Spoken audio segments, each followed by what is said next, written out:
ప్రార్థన. నా ప్రియాతి ప్రియమైన దైవమా తండ్రి, నేను గతంలోనే వేలాడుతూ ఎట్టి పరిస్థితుల్లోనూ ఇంకా ఉండిపోను. అలా గతంలోనే ఉంటూ ఒక్క హృదయ స్పందన కూడా వృధా చేసుకోను. అంటే ఒక్క మూమెంట్ కూడా నేను గతంలో ఇంకా ఉండను. ప్రతి మూమెంట్ మూమెంట్ లోనే ఉంటాను. నేను భవిష్యత్తుకు చెందిన దానిని, నా విధిని లిఖించుకుంటున్న విధాతను నేను భవిష్యత్తుకు చెందిన దానిని నేను ఈరోజు ప్రకటిస్తున్నాను. నా డెస్టినీకి చెందిన దానిని, నా విధిని లిఖించుకుంటున్న విధాతను నేను. నా భవిష్యత్తును నిర్మించే బ్రహ్మాన్ని నేను. నేను కష్టాల కడలిలా ఉన్న మానవత్వం అనే ఈ నదిని దాటి, అతి సులభంగా దాటి దివ్యత్వం అనే అవతలి వైపుకు, అంటే నా సహజ స్థితికి చేరుకుంటాను. అంటే నేను అత్యున్నతమైన ఆత్మవిశ్వాసంతో అత్యంత దృఢంగా నేను నా సహజ స్థితికి చేరుకుంటానని నేను ప్రకటిస్తున్నాను. ఈ రోజు నేను ఏదైతే ప్రకటిస్తున్నానో అవి అన్ని సంభవమవుతాక అద్భుతమైన భవిష్యత్తుకు, అనంత శాశ్వత జీవితానికి తదాస్తు తదాస్తు తదాస్తు. So be it masters. Thank you so much. Love you all.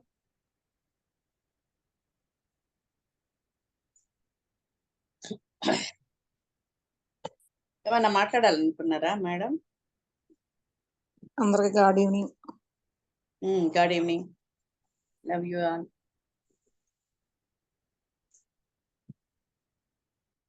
Yes, నిన్న మనం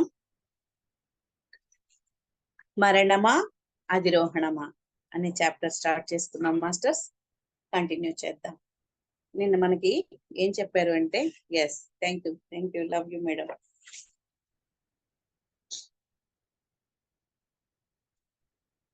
తల్లిదండ్రులు అంటే వీళ్ళే, పునర్జన్మల్ని కోరుకుని తప్పిస్తున్న వారు వీరి ద్వారా వస్తారన్నారు. నీ తండ్రి అయిన వాడే నిన్ను ఇప్పుడు తల్లిగా ఎంచుకున్నాడు. తన వంశంలోనే మరి తాను మళ్ళీ జన్మించాలని ఆయన ఓ శతాబ్దం ముందు నుంచే సంకల్పించుకుని ఉన్నాడు. నీ రక్తాన్ని పంచుకుని పుట్టబోయే అవకాశం నీ సంకల్పం ద్వారా ఆయనకి ఇప్పుడు లభించింది. తన వ్యక్తిత్వ ప్రకటనకు తగ్గ దేహాన్ని ఆయనకు నువ్వు సమర్పించబోతున్నావు. వంశపు క్రమంలో ఇన్నాళ్లుగా ఆయన నిరీక్షిస్తూ ఉన్నది ఈ స్వరూపమూర్తి శరీర ఫలప్రాప్తి కోసమే. తన వంశంలోని, తన డిఎన్ఏలోని పుట్టాలి అని. ఇప్పుడు ఈ సమావేశంలో ఉన్న వారి కాంతి దేహాల ఆవరణలో గర్భోత్పత్తి కోసం ఎంతో కాలం నుంచి నిరీక్షిస్తున్న చైతన్యాలన్నీ కూడా బారులు తీరి ఉన్నాయి. వాళ్ళకి వచ్చినప్పుడు వాళ్ళు జన్మించటానికి.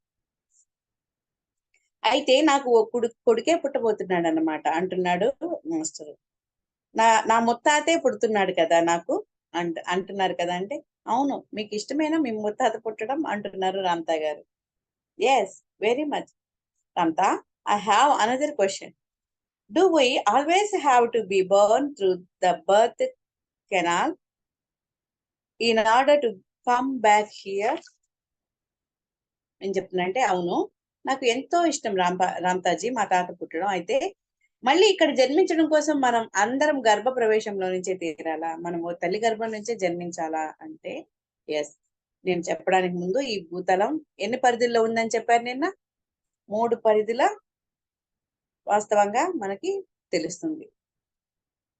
దిగి వస్తాం, అనుభవాలు తీసుకుంటాం, మళ్ళీ మన తండ్రిని చేరుకుంటాం. ఓ ఆలోచన పదార్థంగా అనే పేరుతో స్వరూపం 3 పరిధుల్లో ఉంటుంది. ఆలోచన తరంగ రూపంలో ఉంటుంది. ఆలోచన మరి తన ఫ్రీక్వెన్సీని తగ్గించుకొని వచ్చినప్పుడు అది పదార్థ రూపంగా మారుతుంది. తదేకంగా దాన్ని ధ్యానించినప్పుడు అది హెర్టిజన్కి వచ్చేసరికి ఒక కాంతిగా మారిపోతుంది. ఆ విధంగా ఆ కాంతి ప్రకంపన వేగంగా విపరీతంగా తగ్గినప్పుడు మనకు ఒక మ్యాటర్ గా, ఒక వస్తువుగా తయారవుతుంది. శాంతతను సంతరించుకుంటూ విద్యుదావేశం స్థూల పదార్థ ధర్మాలను పొందుతుంది. ఆ స్థూల పదార్థమే ఘనీభవించి గడ్డగట్టినప్పుడు ఈ భూతలంగా తయారవుతుంది. విపులీకృత ఆలోచనే కాంతిగా దర్శనమిస్తుందని, ప్రకంపన వేగాన్ని తగ్గించుకుంటూ సాంద్రీకృతమవుతే కాంతే పదార్థంగా వస్తుంది. ఆ కాంతి ఐఆమ్ లైట్, ఐఎమ్ వైడ్. మనము ఫస్ట్ ఎవరమని నేనెవరు అని మరి .0 కాంటంప్లేట్ అయినప్పుడు తనకి ఏమర్థమైంది? నేను అసంఖ్యాకంగా విస్తరించిన కాంతి పుంజాన్ని, నేను మహాశూన్యాన్ని, నన్నెవరూ పుట్టించలేదు కాబట్టి నేను స్వయంభువుని. ఇలా తనకు అర్థమైందా లేదా? అదనమాట. కాంతే అయినటువంటి ఆ కాంతి పుంజము తన యొక్క కాంతి తత్వాన్ని ఒక్కొక్క తలము కిందకి దిగి వచ్చేసరికి తన ఒక కాంతి తత్వాన్ని ఫస్ట్ ఆలోచనగా ఉన్నది అది ఆలోచన మరి కాంతిగా పరివర్తనం చెంది కాంతి కాస్త ఈ భూతలానికి వచ్చేసరికి పదార్థంగా మారింది, పదార్థంగా దర్శనమిస్తుందని నువ్వు తెలుసుకోవాలి. ఇవన్నీ నువ్వు తెలుసుకొని ఉండాలి. కాబట్టి విస్తరించిన ఆలోచనయే కాంతి. ఆ కాంతే గడ్డగడితే పదార్థం అయిపోతుంది. మన శరీరం కూడా అంతే. ఎన్నో అణు పరమాణువులతో నిండి ఉన్నదే మన శరీరం. కాంతి పుంజమే కాంతి ఆలోచనయే కాంతి పుంజం. కాంతి పుంజమే పదార్థంగా మారేసరికి ఈ శరీరం అయిపోతుంది. అలాగనమాట.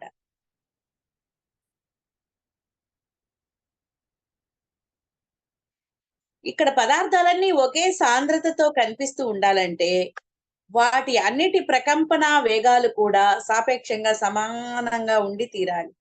ఓ కుర్చీలో కూర్చున్న నువ్వు కూర్చున్న కుర్చీ కూడా సాపేక్ష సమాంతర ప్రకంపనాల వేగంతోనే కొనసాగుతూ ఉండాలి.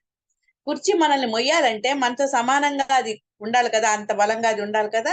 అది నీ జ్ఞానేంద్రియాల పరిగ్రహణ సామర్థ్యం పదార్థం అనబడుతున్న సాంద్రీకృత అంటే గడ్డకట్టినటువంటి కాంతి ప్రకంపనాల విస్తృతంలోని ఆ మహా సంకుచిత పరిమితత్వాన్ని మాత్రమే స్వీకరించి పరిమితమై ఉంది కాబట్టే నీకు ఈ పరిస్థితి. కుర్చీలను కూర్చోవడం గాని, కుర్చీ నిన్ను భరించడం గాని ఇవన్నీ కూడా జరుగుతుంటాయి. పదార్థ రూపంగా ఆలోచనే పదార్థ రూపంగా మారింది కాబట్టి. కానీ నువ్వు నిజంగా ఓ కాంతి జీవివే కాబట్టి ఓ పదార్థపు ప్రకంపన వేగం కన్నా అనేక వేల రెట్లు ప్రకంపన వేగాన్ని సంతరించుకున్న వాడివే కాబట్టి పదార్థపు సాంద్రతతో నిర్మించబడిన ఓ శరీరం నీకు స్వంతమై ఉండకపోతే ఈ భూతలపు సర్వ పదార్థాలలో నుంచి నువ్వు అవలీలగా ప్రవేశించి అవతలికి ప్రవహిస్తూ ఉంటావు. ఇప్పుడు నీ శరీరం తన సాంద్రతలో నుంచి తనలోని జ్ఞానేంద్రియాలను అందిస్తూ ఉన్న జ్ఞానంలో నుంచి బాహ్య ప్రపంచాన్ని పదార్థంతో ఓ వ్యవహారాన్ని నీకు కల్పిస్తూ ఉంది. అర్థమైందా? మన ఆలోచన ఎక్కడో పుట్టిన ఆలోచన ఈ శరీరం ద్వారా అనేక పనులు చేస్తూ ఉంది. బాహ్య ప్రపంచంలో అనేక పదార్థాలతో కనెక్టివిటీ ఏర్పరచుకొని ఉందా లేదా? మనం నీళ్లు కావాలంటే గ్లాస్ తోనే నీళ్లు పట్టుకోవాలని పోయి పట్టుకుంటాం. ఫుడ్ చేయాలంటే వండేదానికి ఒక పాత్ర, పెట్టుకునేదానికి ఒక పాత్ర, తినేదానికి ఒక పాత్ర, ఇలా అనేక రకాల అనేక రూపాలలో ఉన్న పదార్థాలను వినియోగిస్తూ మనం బాహ్య ప్రపంచంలో ఉన్న జ్ఞానాన్ని గ్రహించే వీలును ఆ పదార్థాన్ని వినియోగించుకునే వీలును మనకి సమకూరుస్తూ ఉంది. క్లియరా మాస్టర్స్ ఇక్కడ వరకు?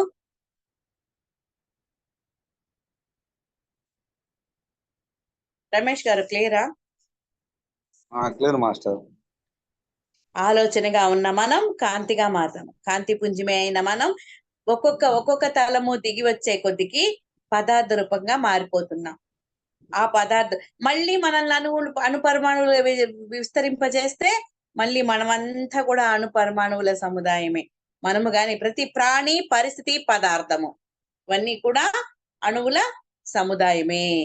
అర్థం చేసుకోవాలి. ఇక్కడ కొద్దిగా సైన్స్ ఉంటుంది. రామ్తా స్టూడెంట్స్ అంటే సైంటిస్టులుగా కూడా మారిపోతారు, డాక్టర్స్ గా కూడా మారిపోతారు అనమాట. అంత అద్భుతంగా ఉంటుంది ఆయన ఇచ్చే జ్ఞానం.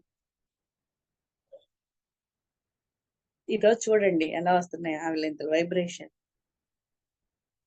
ఇప్పుడు దాకా నాకు నిద్ర ఏం రాలేదు. ఎప్పుడు 9 గంటలకు నిద్రే బాగున్నాను.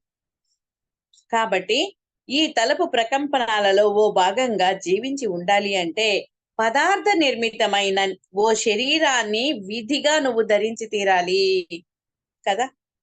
ఈ భూతలపు ప్రకంపనాలతో నువ్వు ఒక భాగంగా ఉండాలంటే, జీవించి ఉండాలంటే పదార్థం ఇది ఒక పాత్ర కావాలి. పదార్థంతో నిర్మితమైన ఈ పాత్ర, ఈ శరీరం విధిగా నువ్వు ధరించే తీరాలి. ఆ శరీరంలో ఓ అంతర్భాగంగానే నువ్వు ఉండి తీరాలి. జన్మోత్పత్తి మార్గంలో నుంచే పయనించి గర్భంలో పెరిగి జన్మించే పద్ధతే శరీరం నీకు.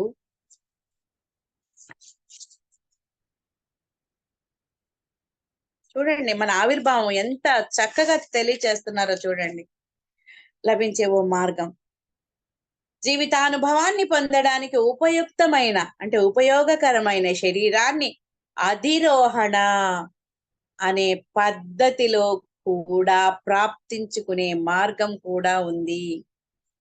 జీవిత అనుభవాన్ని పొందడానికి ఉపయోగకరమైన శరీరాన్ని అధిరోహణ అనే పద్ధతిలో కూడా శరీరాన్ని నువ్వు ప్రాప్తించుకునే మార్గం ఉంది. అధిరోహణ పద్ధతిలో ముందు నువ్వు ఓ గర్భస్థ శిశువుగానే జన్మించాల్సి ఉంటుంది. నీ ఆత్మ ప్రజ్ఞను నీలో పూర్తిగా ప్రతిష్ఠించి ఉంచుకోవాల్సి ఉంటుంది. నీ ఆత్మలో నిక్షిప్తమైన ప్రజ్ఞ మొత్తాన్ని కూడా నువ్వేం చేయాలి? మరి నీ ఆత్మ ప్రజ్ఞను నీలో పూర్తిగా ప్రతిష్ఠించి ఉంచుకోవాల్సి వస్తుంది. ఆ తర్వాత మెదడు అనబడుతున్న నీ ధీ యంత్రాన్ని నీ ధీ ఇంద్రియాన్ని పరిపూర్ణంగా వినిమయంలోనికి తెచ్చుకోవాల్సి ఉంటుంది, ఉపయోగంలోకి తెచ్చుకోవాల్సి వస్తుంది. నువ్వు మెదడుని, నీ ధీ శక్తి సామర్థ్యాన్ని పరిపూర్ణ వినిమయ పరిధుల పరివ్యాప్తం వరకు పెంపొందించుకున్న నువ్వు ఓ సంకల్ప మాత్రంతో పదార్థ ప్రకంపనాలను అధిగమించి కాంతి ప్రకంపనాల స్థాయిని అందుకొని నిలబెట్టుకునే ప్రకంపనల స్థాయి ప్రకంపనాన్ని నీ శరీరంలోనే ఆజ్ఞాపించి సృష్టించుకోగలుగుతావు. దీని ఇంగ్లీష్ లో చూడండి. Ascension is simply the means of taking the entirety of your being into another dimension of your accepted consciousness. Death is certainly one way to get there. మరణం అనేది ఒక పద్ధతే, కానీ అధిరోహణం సాధించాల్సి ఉంటుంది. But that means allowing the structure of the embodiment to fall into age and decay and to be no longer. Then you are without the embodiment. Ascension is taking your embodiment with you. అంటే నువ్వు నీ ధీ శక్తి, నీ ధీ ఇంద్రియాన్ని పరిపూర్ణంగా నువ్వు వినియోగంలోనికి తెచ్చుకొని అప్పుడు నీ ధీ శక్తి యొక్క సామర్థ్యాన్ని పరిపూర్ణంగా నువ్వు మళ్ళీ ఉపయోగించుకోవాలి. అలా ఉపయోగించుకొని పెంపొందించుకున్నప్పుడు నువ్వు ఒక సంకల్ప మాత్రంతోనే పదార్థ ప్రకంపనాలను కూడా దాటి కాంతి ప్రకంపనాల స్థాయిని అందుకొని ఒక్క ఆలోచన చేసావా, దాన్ని వెంటనే నువ్వు మేనిఫెస్ట్ చేసేయగలుగుతావు. అదనమాట. నీ మెదడుని ప్రేరేపించుకోవాలి, అంత ఫోకస్ నీకు ఉండాలి. అలా ఉండాలి అంటే జస్ట్ ఇలా వినేసుకుని అలా వెళ్తే కాదు, డిక్లరేషన్ చేసుకునే స్థాయి మనకి, ఆ స్థాయి యొక్క ఆ సాధన ఉండాలి మనకి. నీ వ్యక్తిత్వ సర్వస్వాన్ని కాంతి తల జీవనంలోకి ఉద్ధరించే సాధనమే అధిరోహణం. అధిరోహణం అంటే మరేదో కాదు, నీ వ్యక్తిత్వం మొత్తం ఏదైతే ఉందో అది కాంతిగా పరివర్తనం చెంది కాంతి స్థితికి నువ్వు నీలో ఉన్న ఆ వ్యక్తిత్వాన్ని, ఆ శక్తి సామర్థ్యాలన్నింటినీ కూడా కాంతి తలము అంటే ఆ యొక్క తలం, కాంతి తలం అంటే 5th 6th 7th తలం అన్నమాట. ఆ కాంతి తల జీవనంలోకి ఉద్ధరించే సాధనమే అధిరోహణం. మరణం కూడా ఆ కాంతి తలం మీదకే నిన్ను చేరవేస్తూనే ఉన్నా మరణించి అక్కడికి చేరాలని అనుకోవడం అన్నది నీ శరీరాన్ని వృద్ధాప్యంలోకి శిథిలమై నశించి మాయమైపోవడంలోకి అనుమతించడమే అవుతుంది. అధిరోహణ చేసావంటే నువ్వు ఎలా ఉన్నావో అలా నువ్వు కాంటంప్లేట్ అవుతావు, నీలోనే ఉన్న ఆ కాంతి ఆ కాంతి ప్రకంపనలని బాగా బాగా పెంచుకున్న కొద్దికి కాంతి ఈ పదార్థ రూపమైన ఈ శరీరం కూడా కాంతిగా పరివర్తనం చెంది అంతర్ధానం అయిపోతుంది. అదే అధిరోహణం అంటే. అలా కాకుండా మనం మరణించి మళ్ళీ ఇంకో జన్మ తీసుకుందాం అనుకుంటున్నాం. మరణించాలి అని అనుకుంటే మరణానికి వృద్ధాప్యం తప్పనిసరిగా ఆసరా కావాలి. అందుకని ఎంత యవ్వనవంతులనైనా వృద్ధాప్యంలోనికి నెట్టేసి, తన సంకల్పానుసారమే మానవుడు వృద్ధాప్యంలోకి నెట్టేసి వృద్ధాప్య సంబంధమైన జబ్బులన్నీ సృష్టించుకునేసి ఆయన విగత జీవిగా మారిపోతున్నాడు. నువ్వు మరణాన్ని అప్పుడు అనుమతించడమే అవుతుంది. కాబట్టి I am not I'm greater than this body embodiment కంటే కూడా నేను అత్యున్నతమైన దానిని. ఐఎమ్ వాయిడ్, నేనే మహాశూన్యాన్ని. ఇలా masters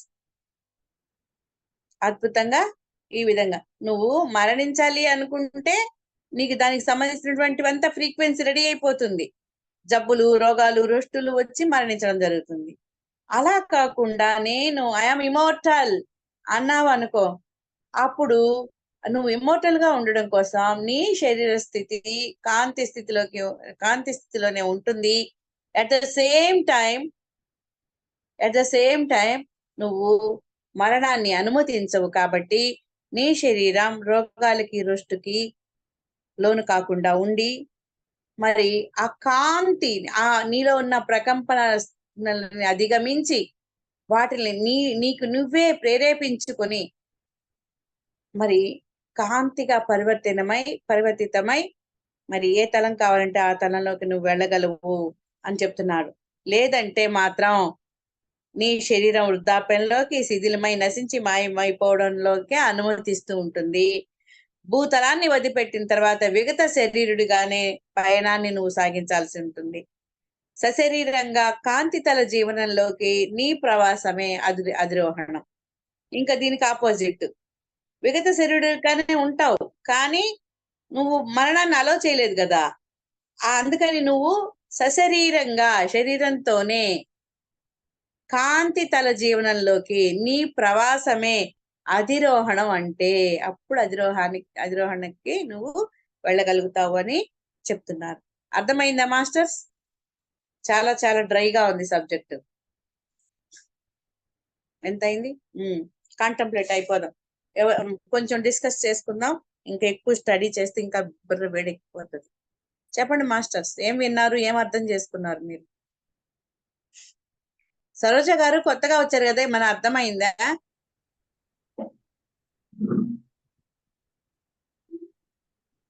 good evening madam. Good evening Mamata madam, welcome. కాదు మేడం, ఎక్కువ మాట్లాడట్లేదు. ఇంటెన్ కాలనే గణపతిని పెట్టారు, చాలా వాయిస్ వస్తుంది. అదే కదా, మన సెలవులు కూడా అదే ఎక్కువ ఇచ్చాం మనం. వాయిస్ చాలా వస్తుంది. ఈ టైం కు అక్కడ పూజ జరుగుతుంది. అవును, ఇప్పుడు బాగుందిలేండి, తగ్గింది. ఇప్పుడు తగ్గింది. ఏం చెప్పారంటే, మరణాన్ని కోరుకుంటే నీకు వృద్ధాప్యం వస్తుంది, నువ్వు మరణాన్ని కోరుకోకపోతే కాంతి పుంజానివై పోతావు, కాబట్టి కాంతి పుంజమై అధిరోహణ చేస్తావు, నీకు మరణం అనేది లేదు. మరణం నాకు ఉన్నది అని అంటే వృద్ధాప్యం వస్తుంది, తర్వాత దానికి సంబంధించినవన్నీ వచ్చి నువ్వు వృద్ధుడవైపోయి మరణాన్ని చెందుతావు అని చెప్పి లాస్ట్ పాయింట్ లో చెప్పారు. శరీర నిర్మాణం ఏంటంటే అన్ని కణాలతో కలిసి నిర్మింపబడింది అని దాని ఎక్స్ప్లెనేషన్ ఇచ్చారు మేడం ఇంతకు ముందు. Thank you madam. మరొకసారి చెప్పండి.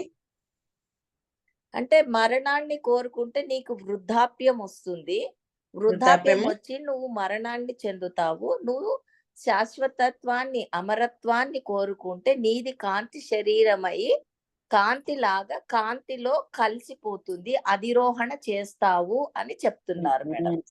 Wonderful madam. ఎస్, మిగతా వాళ్ళు మీ మాటల్లో చెప్పండి. అదే విషయాన్ని మీ మాటల్లో చెప్పాలి, అందరూ చెప్పాలి. ఇది మీ స్వయం జ్ఞానం. ఇది ఏంటి, నాకేదో ఒప్పచెప్పడం కాదు, పాఠం.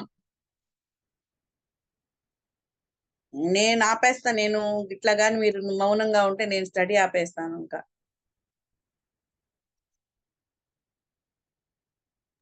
మేడం గారు చెప్పిందే మీరు చెప్పండి మాస్టర్స్.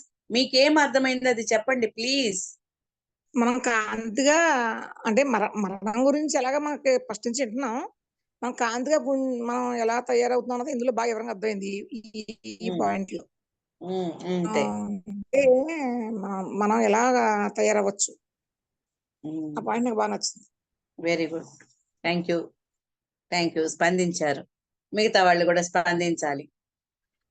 నేను రమేష్ మరణం గారు. కోరుకుంటే మరణం చెందుతాను. నేను ఇమ్మోర్టల్ కోరుకుంటే ఇమ్మోర్టల్ అవుతాను. అది అవుతాను. 2 చాయిస్ నాదే. ఏదైతే అయి ఉంటే ఆ చాయిస్ ఎస్. నేను తీసుకుంటే ఆ చాయిస్ గా నేను మారిపోతాను. ఇక్కడ చాయిస్ కూడా కాదు, అధిరోహణం అంటే ఏందని చెప్పాడు. మరి అధిరోహణం అంటే ఏంటి అనేది చెప్పాడు. అంటే నువ్వు నువ్వు నేను అధిరోహణం చేయాలంటే నీ అధిరోహణం శరీరాన్ని, చేస్తాను. జీవిత అనుభవాన్ని పొందడానికి ఉపయోగమైన శరీరాన్ని అధిరోహణ పద్ధతిలో ప్రాప్తించుకోవచ్చు. ముందు నువ్వు ఓ గర్భస్థ శిశువుగా జన్మించాలి. నీ అవును. ఆత్మను నీలోనే పూర్తిగా ప్రతిష్ఠించుకొని మెదడు అనబడుతున్న నీ ఇంద్రియాన్ని పరిపూర్ణంగా ఉపయోగంలోకి తెచ్చుకొని ఆ సామర్థ్యాన్ని వాడుకోవాలి. అలా వాడుకునే క్రమంలో పదార్థ రూపంగా ఉండి మరి నేను మరణిస్తాను, నేను మరణాన్ని నువ్వు కోరుకుంటే మరి నీ శరీరం దానికి తగినట్టుగా అది ఏమవుతుంది, రోగాలు రోష్టులు పాలవుతుంది, అయ్యి మరణించడం జరుగుతుంది. అదే నువ్వు అధిరోహణం అంటే నీ శరీరంలో నీలోనే ఉన్న ఆ అన్ని పనులు శక్తి చైతన్యాన్ని వినియోగంలోనికి తెచ్చుకొని ప్రకంపన స్థాయిని పెంచుకున్నప్పుడు అది కాంతి రూపంగా నీకు మారిపోయి ఏ తలం కావాలంటే ఆ తలంలోకి నువ్వు అధిరోహించడం జరుగుతుంది. అదనమాట. డిసప్పేర్ అయిపోతుంది. రామ్తా గారికి అలాగే అయింది కదా. 63 సార్లు వెళ్ళి 64సారి ఆయన నిలబడ్డారు. ఈ విధంగా మాట. Yes, thank you Mamata master, thank you Bharati master, thank you Lakshmi master. Saroja గారు అర్థమైందండి?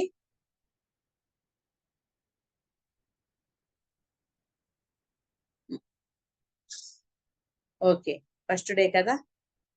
ఓకే మాస్టర్స్, మనం ఇక్కడి వరకు స్టడీ ఆపుతున్నాం. మనం డిక్లరేషన్స్ చేసుకుందామా? రమేష్ వెళ్ళిపోయాడు. చెప్పండి అని అడుగుతున్నాను. కాదులే, ఆయనకి నెట్ ఉండదు. చెప్తాడు, చెప్పకపోయినా రేపు చెప్తా మాస్టర్ అంటాడు కానీ రైట్, నెట్ ఉండదు, డ్యూటీలో అయినా ఉండుంటాడు. ఎస్ మాస్టర్స్, అందరూ కూడా ట్రయాడ్ వేసుకోండి. Yes, I am divine consciousness realized. I am filled with vital energy.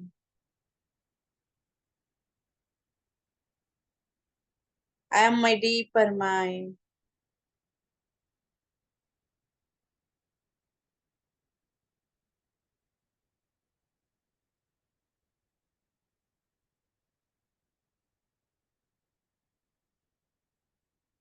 I am the mind of God. I am God.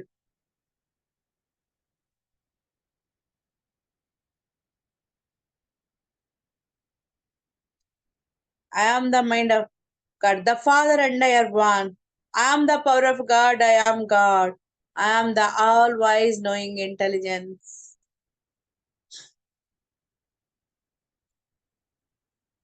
I am awakened. I am enlightened. My consciousness is expanded. I am unlimited mind. My brain is open. I am one with all life. I am joy. I am love. I see the God in all people and things and write messages. I see the God in all people and things.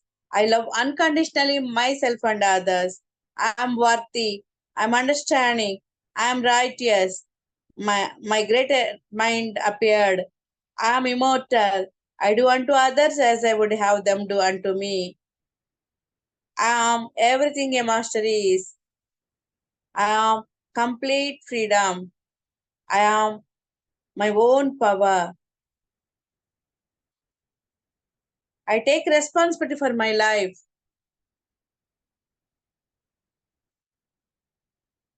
So be it, masters.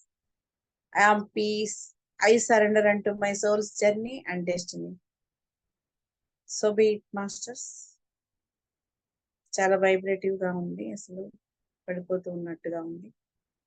Connect to all. Love you all, masters. Keep focus.